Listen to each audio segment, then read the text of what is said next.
Okay, Jacobsohn, again, obviously this is not your first time being back in the last 25 years, but how special has this weekend been so far for you? Well, I got in yesterday and we gathered with about 20 guys just in a real low-key environment so we could just kind of get all the hugs and laughs and connections back in order. So it always is nice to come back whenever I come back, but this weekend's extra special because we're celebrating what was a really special season, the culmination of a lot of hard work, and a lot of these guys, you know, I get the focus being the quarterback and Heisman candidate and all that stuff, but really what happened was these guys all believed in what we were going for and the vision, and I was able to be kind of the leader in that regard, and we grew together very tight group. So coming back to do this is like, they're not even like brothers. They're like, you know, we did something so special that it's just hard to describe. I love seeing these guys get re-energized. It's good food for the soul. So many great moments that season. What sticks out Oh man, it's hard to say. You know, there were so many moments, like you said. The games were obviously some epic games, but moments that really stand out were times where we as a team were working hard in the summer when it was 118 degrees, and I went out at 3 o'clock because that's when I could make it to run 110s. We ran 18 110s, and it was probably 115, 116 degrees, and there were 30 guys out there running on the team, and that kind of stuff doesn't happen unless you have bought into the belief that we can make something special happen. So those little moments are the ones I like to think about because the games kind of took care of themselves. You know, they were a whole nother experience all in itself, but it was the work leading up to that season, the times we spent after that running those 110s, going back to someone's house and barbecuing and having a great time on a Friday, partying a little bit, enjoying college life. But once the work was done, that was how we did it.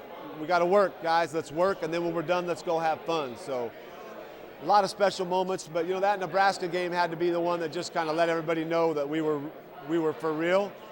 And I can recall driving to that game in the buses and all the people in red coming to the stadium, and Frank Kush was getting in the stadium named after him, and it seemed like we were a byproduct of something going on, and it really pissed me off, along with the team. Not only the fans, but the fact that we were celebrating Frank Kush, who coached here, I don't even know, 40 years ago. We're talking about this guy.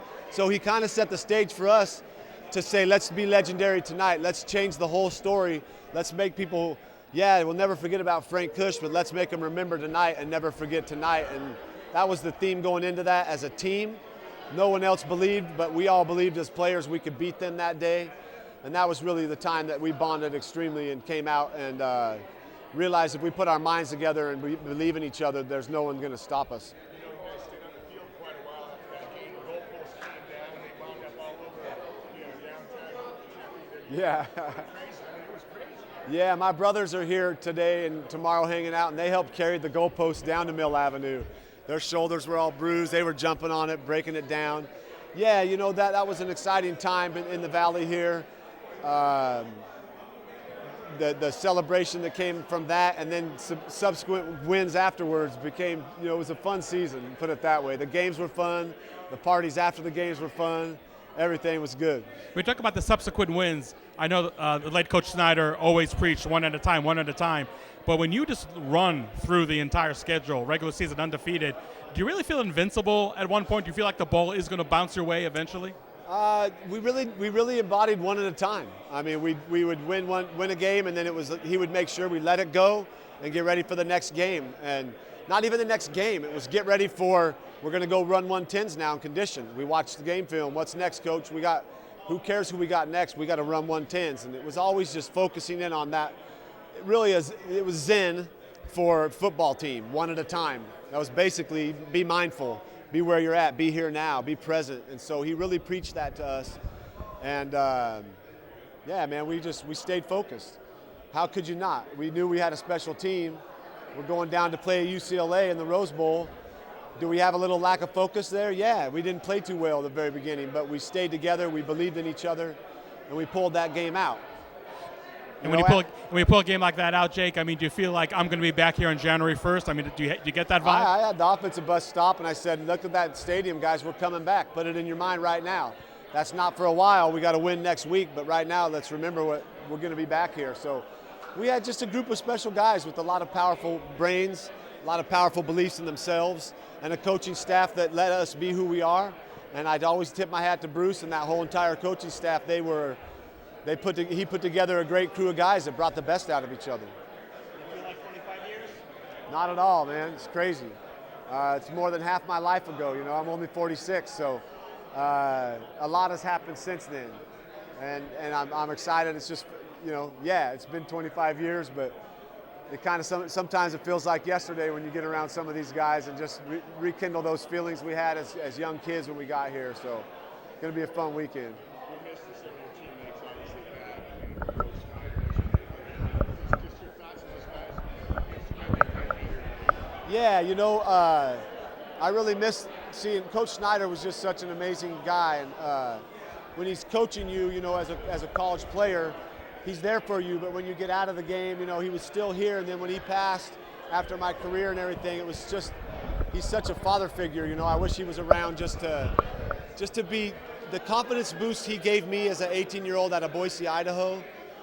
I mean, that was what made it for me. Like I didn't doubt myself, but to have someone like him give me that confidence, tell me I was the guy who could take this program to a national title, and I weighed 168 pounds out of Boise, Idaho, with hair kind of like this. I mean, like, to have him around would be great, just to ask him about stuff, to have him give you that confidence you need, or to show you that direction that you might need to take, or give you that advice. And then Pat, of course, you know, I mean, the guy was amazing, and all of us, you know, we miss him dearly, but, you know, if he was here, he'd probably be cursing and drinking some Guinness and telling some stories. So he's here, though. His presence will always be here. You know, he's part of this crew. He made a lot of us understand that life you can always challenge yourself to be better in life.